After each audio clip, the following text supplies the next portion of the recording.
এই যে এতদিন ধরে যুদ্ধ চলেছে, এই যুদ্ধে যারা মারা গেছে, এই যে 18 দিন ধরে তারা পচে গেছে, গলে গেছে, দুর্গন্ধ, সেই সমস্ত মৃতদেহগুলো চারপাশে ছড়িয়ে পড়ে রয়েছে, স্তূপাকার হয়ে ছড়িয়ে পড়ে রয়েছে। তাদের মধ্যে গান্ধারীর পুত্ররা আছে, আত্মীয় পরিজন সকলে রয়েছে, তারা ওই রকম করে পড়ে রয়েছে। সেই সমস্ত প্রিয় মানুষের মৃতদেহর সামনে হাউ হাউ হাউ হাউ করে কাঁদছে, চিৎকার করে কাঁদছে। ওদিকে শেয়াল ডাকছে, মৃতদেহ টানতে টানতে নিয়ে চলে যাচ্ছে। তিনি কৃষ্ণকে চোখের সামনে দেখতে পাচ্ছেন তখন দিব্য দৃষ্টি দিয়ে। গান্ধারী কৃষ্ণকে অভিশাপ দিচ্ছেন, আমাকে যেমন আমার পুত্র শোক পেতে হয়েছে, তোমাকেও ঠিক তেমনি করে শোক পেতে হবে।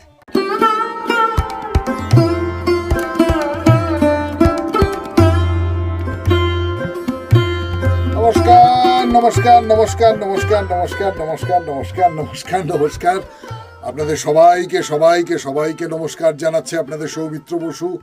সবাইকে অজস্র শুভকামনা জানাচ্ছে, সবাইকে স্বাগত জানাচ্ছে আজকের এই স্মরণে সৌমিত্র অনুষ্ঠানে, এবং সবাইকে শুভ দিন জানাচ্ছে। শুভ হোক, শুভ হোক, সকলের শুভ হোক, সকলের মঙ্গল হোক, সকলের কল্যাণ হোক, মঙ্গল হোক, মঙ্গল হোক, মঙ্গল হোক, মঙ্গল হোক। একজন দর্শক বা শ্রোতা যা কিছু বলুন না কেন, তিনি একটা মন্তব্যে লিখেছেন যে আপনি এই মঙ্গল হোকটা বলবেন, এতে মনের মধ্যে একটা খুব আনন্দ পাওয়া যায় বা জোর পাওয়া যায়, বা এই ধরনের কিছু একটা বলেছেন আর কি। তো আমারও বলতে খুব ভালো লাগে। আচ্ছা, এইখানে আজকের দিনটার কথা বলতে গিয়ে আমি দুজনের নাম বলছি, দেখুন তো নাম দুটো চেনা লাগে কিনা। একজনের নাম হচ্ছে এমিলি মারফি। এমিলি মারফি নামটা চেনা লাগছে। আর আরেকজনের নাম হচ্ছে আন্না চন্ডি। আন্না চন্ডি আমরা কেউই জানি না, বস্তুত আমিও জানতাম না, কিন্তু আজকের দিনটার কথা বলবো বলে একটু খোঁজ খবর করতে গিয়ে এই দুজনের নাম পেলাম। এই যে মারফি, এমিলি মারফি, ইনি হচ্ছেন পৃথিবীর প্রথম মহিলা বিচারক। কানাডায় 1916 খ্রিস্টাব্দে এই মিসেস মারফি, তিনি বিচারক পদে নিযুক্ত হন, পৃথিবীর প্রথম মহিলা বিচারক।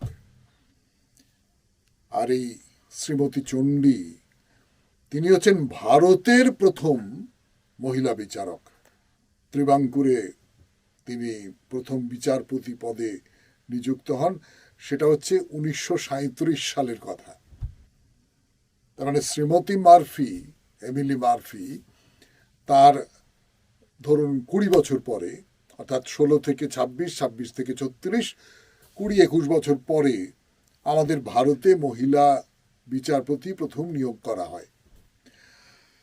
হ্যাঁ, তো অনেকেই আছেন, আপনারা সকলে জানেন। অমৃতা সিনহার নাম আপনারা সকলেই জানেন, তিনি এখনো পর্যন্ত হাইকোর্টের বিচারক।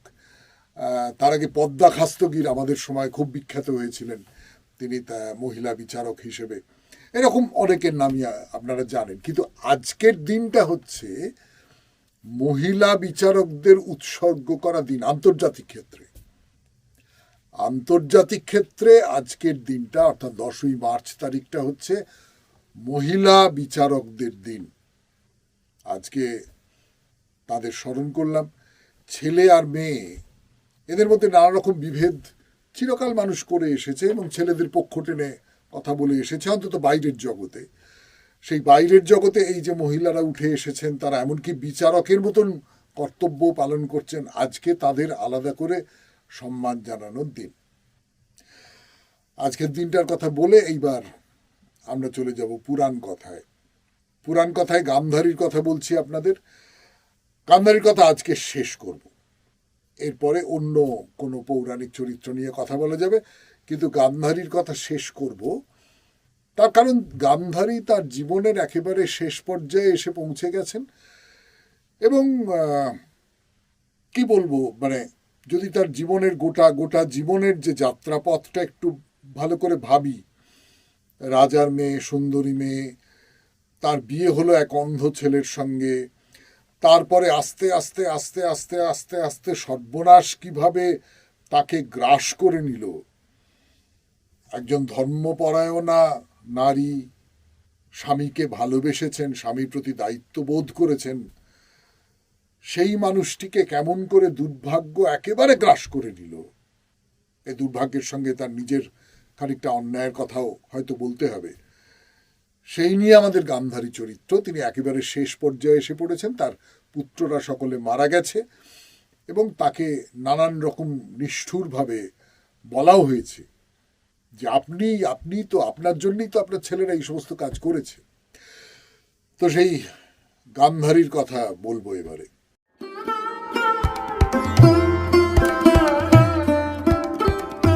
কুরুক্ষেত্র যুদ্ধ শেষ হয়ে গেছে।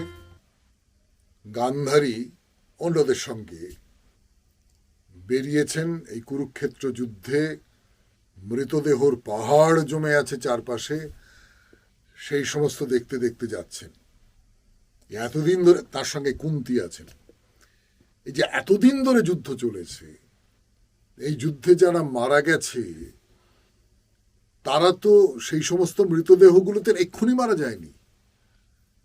এই যে 18 দিন ধরে তারা পচে গেছে, গলে গেছে, দুর্গন্ধ, সেই সমস্ত মৃতদেহগুলো চারপাশে ছড়িয়ে পড়ে রয়েছে, স্তূপাকার হয়ে ছড়িয়ে পড়ে রয়েছে। তাদের মধ্যে গান্ধারীর পুত্ররা আছে, আত্মীয় পরিজন সকলে রয়েছে, তারা ওই রকম করে পড়ে রয়েছে। অন্যান্য সৈন্যরা রয়েছে, মরে রয়েছে, তাদের আত্মীয় পরিজন, তাদের স্ত্রীরা সেই সমস্ত প্রিয় মানুষের মৃতদেহর সামনে হাউ হাউ হাউ হাউ করে কাঁদছে, চিৎকার করে কাঁদছে। ওদিকে শেয়াল ডাকছে, মৃতদেহ টানতে টানতে নিয়ে চলে যাচ্ছে। এইরকম একটা অবস্থার মধ্যে দিয়ে গান্ধারী যাচ্ছেন, কিন্তু তার তো চোখে পুরু করে কাপড় বাঁধা না। ব্যাসদেব তাকে দিব্য দৃষ্টি দিয়েছেন। সেই দিব্য দৃষ্টি দিয়ে গান্ধারী সবটা দেখতে পাচ্ছেন। এই কুরুক্ষেত্র প্রান্তরে সবটা দেখতে পাচ্ছেন তিনি। আরো একবার দেখবেন, সেই দেখার কথা আপনাদের পরে বলবো। এই ভয়াবহ দৃশ্য দেখছেন। অন্যের মুখে শুনেছেন দুর্যোধন মারা গেছেন, দুঃশাসন মারা গেছেন, পুত্ররা সকলে মারা গেছে, এই সমস্ত কিছু শুনেছেন। শুনে তিনি যুধিষ্ঠিরকে যা নয় তাই বলেছেন, গালমন্দ করেছেন, ভীমকে অপমান করেছেন, যা নয় তাই বলেছেন, গালমন্দ করেছেন, আবার তাদের কথা শুনে নিজের শোকটা সামলেও নিয়েছেন। এই যে গান্ধারী হেঁটে হেঁটে যাচ্ছেন কুরুক্ষেত্র রণপ্রান্তরের মধ্যে দিয়ে, তার পাশে পাশে যাচ্ছেন কৃষ্ণ। গান্ধারীর সমস্ত রাগটা যুধিষ্ঠিরের ওপর পড়েছিল, ভীমের ওপর পড়েছিল। এখন যখন তিনি নিজের চোখে দেখতে পাচ্ছেন সবটা, তখন সেইটা সমস্ত রাগ, সমস্ত ক্রোধ সবটা এসে পড়ল কৃষ্ণের ওপর। তিনি কৃষ্ণকে বলছেন, কৃষ্ণ তুমি শান্তি স্থাপন করবার জন্য গিয়েছিলে, কিন্তু আপনারা জানেন সেই গল্প। কৃষ্ণ শেষবারের মতন চেষ্টা করেছিলেন যাতে কৌরব আর পাণ্ডবের মধ্যে যুদ্ধ না হয়, শান্তি স্থাপিত হয়, কিন্তু দুর্যোধন শুনলেন না। দুর্যোধন বললেন যে না, একটা এতটুকু মাটি দেব না পাণ্ডবদের। কৃষ্ণকে ফিরে আসতে হলো, এবং যখন কৃষ্ণকে ফিরে আসতে হলো তারপর থেকেই কিন্তু দুর্যোধনের বা এই কৌরবদের মৃত্যু একেবারে নিশ্চিত হয়ে গিয়েছিল। গান্ধারী এখন কৃষ্ণকে দোষ দিচ্ছেন, বলছেন কৃষ্ণ তোমার জন্য এইটা হয়েছে। তুমি যদি আরো জোর করতে দুর্যোধনকে, তুমি যদি বাধ্য করতে, এই যুদ্ধটা বন্ধ করতে পারতে, তুমি পারতে না কৃষ্ণ। আমরা জানি, আমরা যারা মহাভারত পড়েছি, আপনারা মহাভারত পড়েছেন, আপনারা জানেন কৃষ্ণের পক্ষে এটা পারা সম্ভব ছিল না। কিন্তু গান্ধারী পুত্র শোকে অধীর হয়ে আছেন। তিনি কৃষ্ণকে চোখের সামনে দেখতে পাচ্ছেন তখন দিব্য দৃষ্টি দিয়ে। তুমি এটা বন্ধ করতে পারতে, তো বন্ধ করলে না। আমি তোমাকে অভিশাপ দিচ্ছি কৃষ্ণ। গান্ধারী কৃষ্ণকে অভিশাপ দিচ্ছেন। অভিশাপ দিচ্ছে আমি তোমাকে। আমাকে যেমন আমার পুত্র শোক পেতে হয়েছে, আমাকে যেমন আমার আত্মীয় পরিজনদের মৃত্যুর শোক পেতে হয়েছে, তোমাকেও ঠিক তেমনি করে শোক পেতে হবে।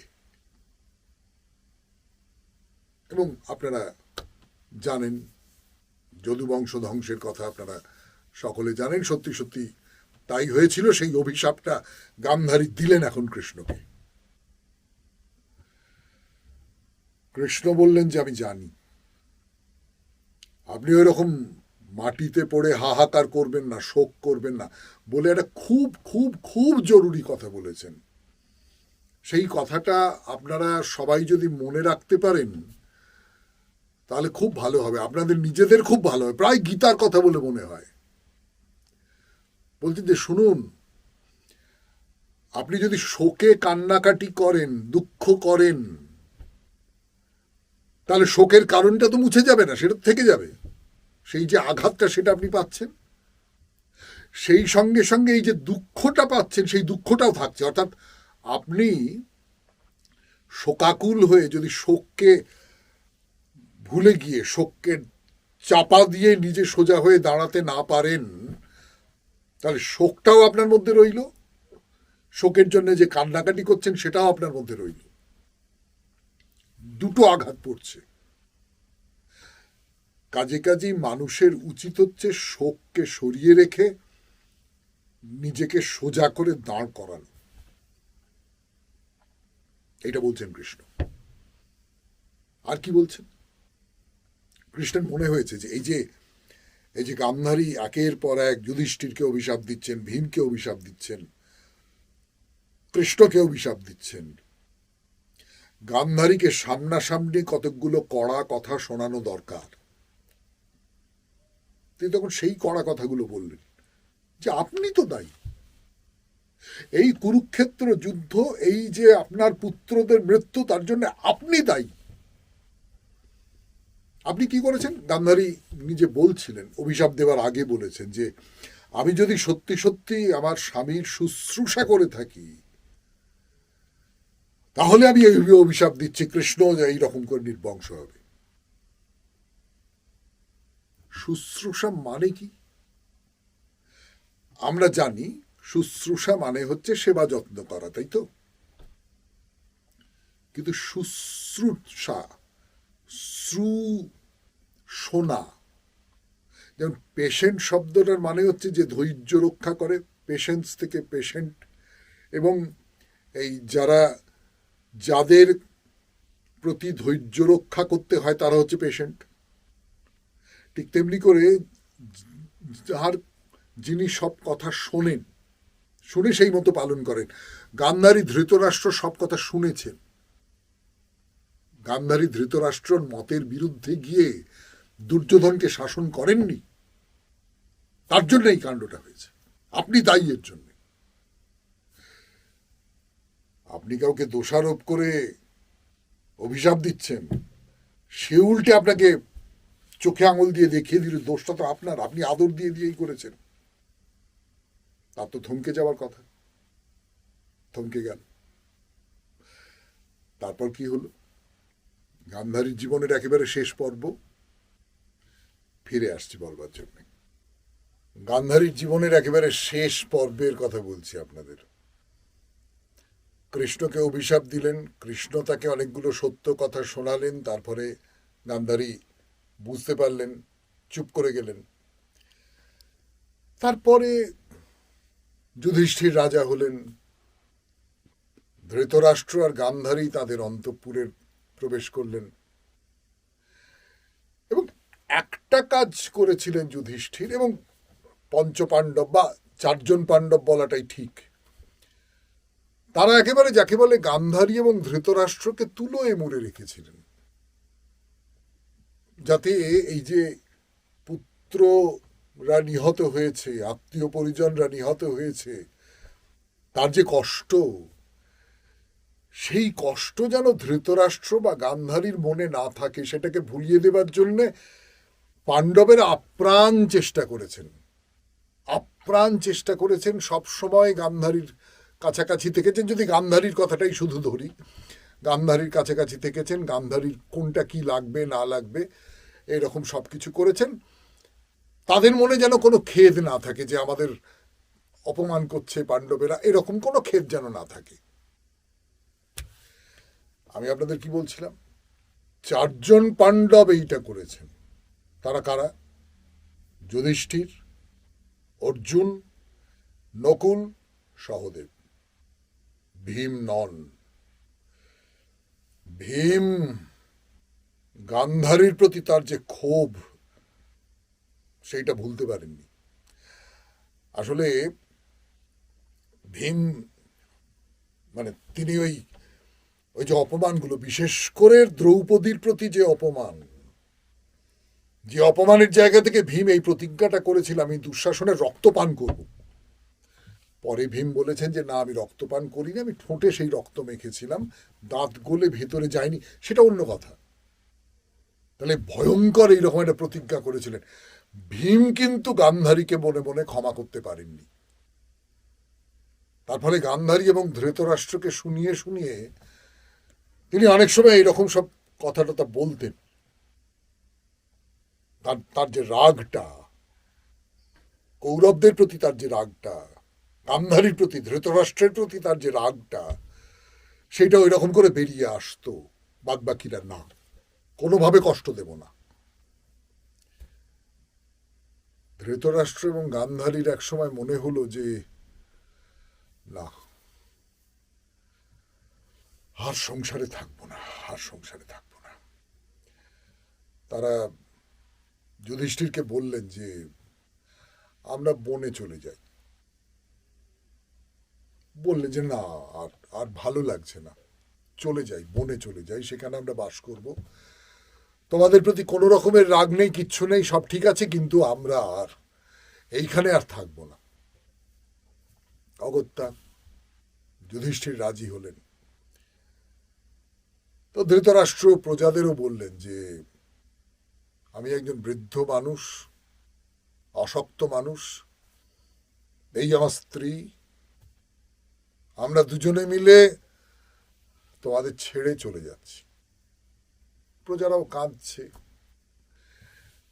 যখন চলে যাচ্ছেন তখন একজন অন্তঃপুর থেকে বাইরে বেরিয়ে এলেন, বেরিয়ে এসে বললেন আমিও আপনাদের সঙ্গে যাব।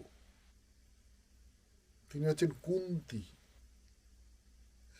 কুন্তী বললেন যে না, আমিও আর এই সংসারে থাকবো না। বলে কুন্তীও, গান্ধারীর সঙ্গে কুন্তীর যে খুব মানে, কুন্তীকে হিংসে করতেন তো গান্ধারী।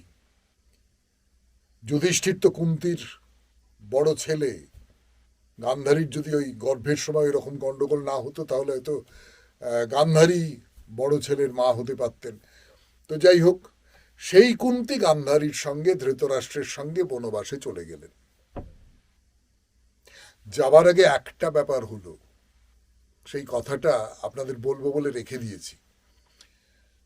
কুরুক্ষেত্র যুদ্ধের পর গান্ধারী দিব্য দৃষ্টি দিয়ে, ব্যাসদেব সেই দিব্য দৃষ্টি তাকে দিয়েছিলেন, সেই দিব্য দৃষ্টি দিয়ে সেই সমস্ত মৃতদেহগুলোকে দেখেছেন। আর এখন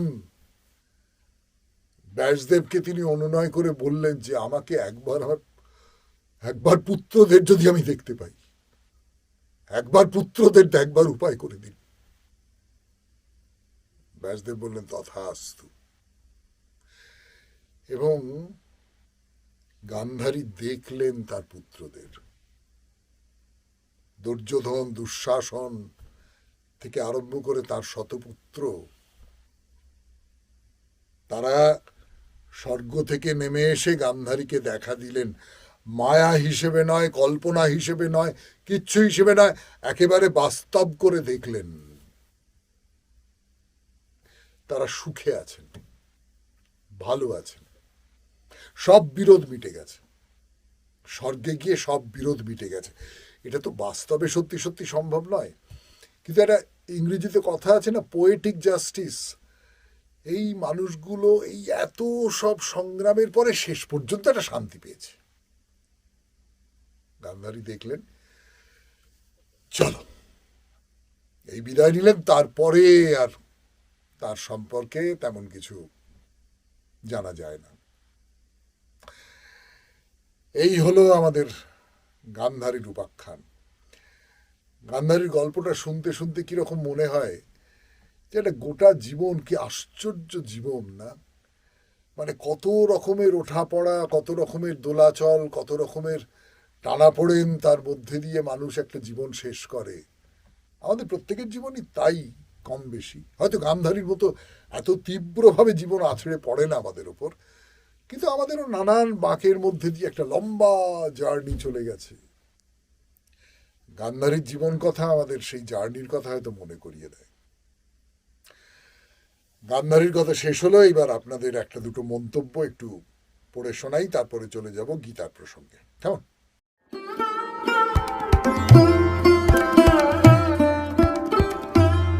এইবারে আপনাদের মন্তব্য। ওই নাম দেননি তলায়, মেল আইডি থেকে যা মনে হচ্ছে সুমিতা ব্যানার্জি, তাই তো? সুমিতা ব্যানার্জির চিঠি পড়ে শোনাই। আমি আপনাকে অনেকদিন এরকুল পোয়ারো বলেই মনে রাখতাম, মন্ত্রমুগ্ধের মতো শুনতাম রেডিওতে আগাথা ক্রিস্টির ওরিয়েন্টাল এক্সপ্রেস তথা খানা কামরা নাটকটি। তখন পোয়ারো মানেই আপনি। পরে একবার মায়ের সাথে রবীন্দ্র সদনে গিয়ে আপনার আর শ্রীমতী সুমিতা বসুর গলায় দেবতার গ্রাস শুনেছিলাম। আহা, সে কি অপূর্ব, এখনো ভুলিনি। খুব ভালো লাগলো আপনার ভিডিও দেখে, যেন মেয়েবেলাটাকে ফিরে পেলাম অনেকখানি। আমি কোনোদিন পুরীতে যাইনি, যাবও না। পারিবারিক একটা সংস্কার আছে, ওখানে গিয়ে বারবার দুর্ঘটনা ঘটায় শ্বশুরমশাই নিষেধ করে গেছেন ছেলে মেয়েদের কোনোদিন পুরীতে যেতে, তাই যাওয়া হয়নি, হবেও না। তবু আপনার এত সুন্দর বাচনভঙ্গি আমাকে মানস চক্ষে জগন্নাথ ধাম, তার রান্নাঘর, ভোগ রান্না হচ্ছে, সব দেখিয়ে দিল। ভালো থাকবেন। দারুণ দারুণ ভালো লাগলো, প্রণাম নেবেন। ভালো থাকবেন দাদা। আমার 62 বছর বয়স, তাই দাদা বললাম, বোধহয় ভুল করিনি, তাই না? না, ভুল করেননি, আমি আপনার চেয়ে বয়সে বড়। আর এরকুল পোয়ারও কখনো করেছিলাম কিনা আমার মনে নেই। মানে ওখানে আপনি তো নিশ্চয়ই শ্রাবন্তী মজুমদারের যে স্টুডিও সেইখানকার কথা বলছেন। সেখানে আমাদের প্রতি সপ্তাহে এত নাটক করতে হতো যে কোনটা কোনটা করেছি সেসব কিছু খেয়াল থাকতো না।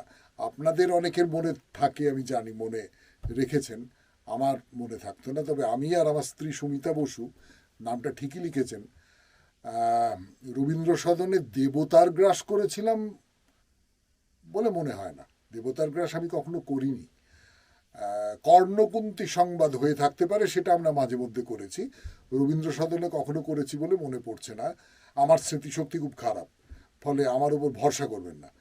কিন্তু যাই হোক, আপনি এতভাবে মনে রেখেছেন আমাকে, এত দিক থেকে মনে রেখেছেন, তার জন্য আপনাকে অসংখ্য ধন্যবাদ। তো এর পরের যে চিঠিটি, এবার সেইটা পড়ে শোনাই আপনাদের। সেটা ইংরেজিতে লেখা। সেটা লিখেছেন শ্রমিক হাজরা। শ্রমিক হাজরা। বাঙালি যখন বাংলায় লিখলেই তো পারতেন। বাংলা একটা অনুষ্ঠান হচ্ছে, আপনিও বাঙালি, আমিও বাঙালি, হঠাৎ ইংরেজিতে লিখবার কি দরকার পড়লো? যাই হোক, পড়ি। Puri has become an highly commercialized tourist spot, and the charm of beauty of the sea beach is being marred by the mentality of the local people. They think about only commercial gains and not the beauty of the sea beach. এটা লিখেছেন, এটা যে খুব ভুল লিখেছেন তা নয়, মিথ্যে তো নয়। কিন্তু আমি যে কথাটা অন্তত বলবো সেটা হচ্ছে যে এর ভেতরে একটা সত্য আছে, যে তীর্থক্ষেত্র সেটাও শেষ পর্যন্ত তার একটা বাণিজ্যিকীকরণ হয়ে যায়। তার কারণ তীর্থক্ষেত্রকে কেন্দ্র করে অনেক মানুষ রোজগার করেন, তো পার্থিব সুখভোগের জন্য যে রোজগার, সেই রোজগারটা করেন। তার ফলে যে কোনো তীর্থক্ষেত্রই আসলে একটা ব্যবসার কেন্দ্রও হয়ে যায়। কিন্তু কাজে এটা ভেবে কোনো লাভ নেই। এটাই হওয়ার কথা।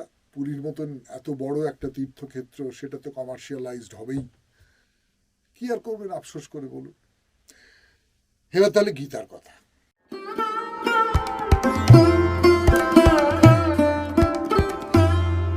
গীতার কথা স্বামী রঙ্গনাথানন্দজির অনুবাদে এবং ব্যাখ্যায় গীতার কথা খুব ছোট করেই সারবো, তার কারণ পুরাণ কথা বলতে গিয়ে না অনেকটা সময় নিয়ে ফেলেছি, একটা সময় তো শেষ করতে হবে, কাজে কাজে ছোট করে বলি।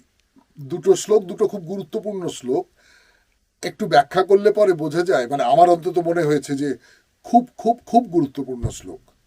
কিরকম? প্রথমটা আমি যদি বলি, আমি সংস্কৃতটা বলছি না।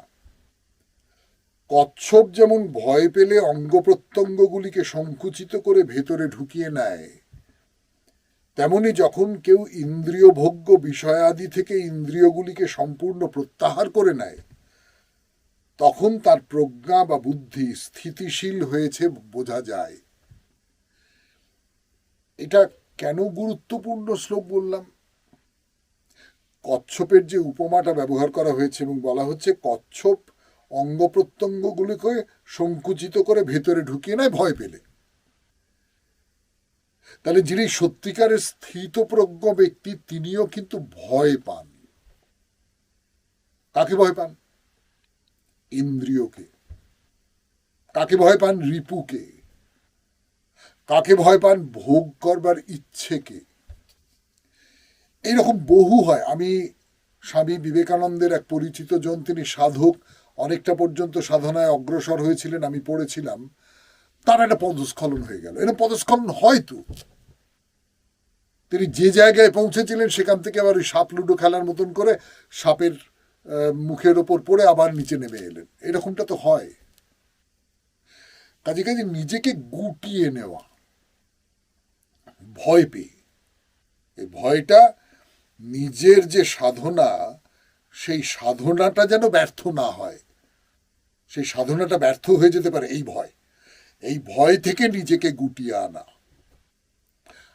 আর একটা খুব গুরুত্বপূর্ণ কথা পরের শ্লোকে আছে, বিষয় গ্রহণে বিরক্ত ব্যক্তির কাছে ইন্দ্রিয় ভোগ্য বস্তু প্রত্যাখ্যাত হয়।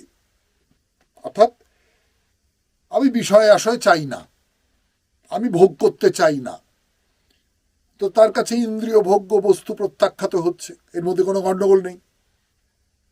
কিন্তু বিষয়াসক্তি থেকে যায়, কিন্তু ওই আসক্তিও থাকে না যখন সেই পরম পুরুষকে উপলব্ধি করা যায়।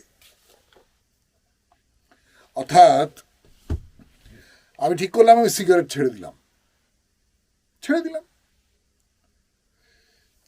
দিলাম, কিন্তু আমার ভেতরে ভেতরে কোথাও ওই সিগারেট খাবার ইচ্ছেটা থেকে যায় তো।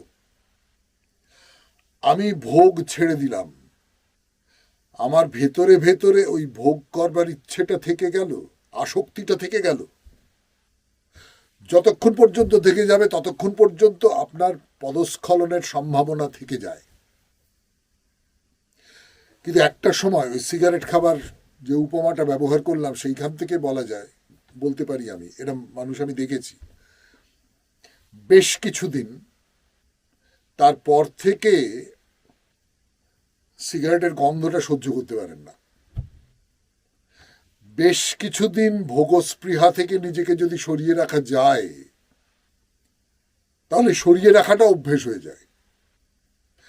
তখন আমি যদি বলি এই সরিয়ে রাখতে রাখতে রাখতে রাখতে রাখতে পেয়ে গেলেন তিনি, তখন এই ভোগস্পৃহাটা আর থাকে না। তখন ভোগ আপনার সামনে ডালা সাজিয়ে বসলেও আপনি সেটা গ্রহণ করতে ইচ্ছে করে না। এরকমটা আমাদের ব্যবহারিক জীবনে হয়, কিন্তু তার আগে যেটা দরকার, এই যে ইন্দ্রিয়ের প্রতি আমাদের যে আকর্ষণ, ইন্দ্রিয় সেবার প্রতি আমাদের যে আকর্ষণ, সেই আকর্ষণটাকে কচ্ছপের খোলার মতন গুটিয়ে আনা, নিজেকে খানিকটা প্রত্যাহার করে নেওয়া। পরের কথাটা পরে, যেমন আবার পরের কথাটা বৃহস্পতিবার, আজকে তো মঙ্গলবার। আজকের মতো শেষ করি। স্মরণে সৌমিত্র, আমাদের এই অনুষ্ঠান যদি আপনাদের ভালো লাগে তাহলে লাইক করবেন, যদি অনেকের মধ্যে ছড়িয়ে দিতে চান তাহলে শেয়ার করবেন, যদি নিজের করে পেতে চান তাহলে এখনো যারা করেননি তারা সাবস্ক্রাইব করবেন, চিঠি দেবেন, মন্তব্য লিখবেন, আমাদের পরামর্শ দেবেন এবং আনন্দে থাকবেন, ভালো থাকবেন, আনন্দে থাকবেন।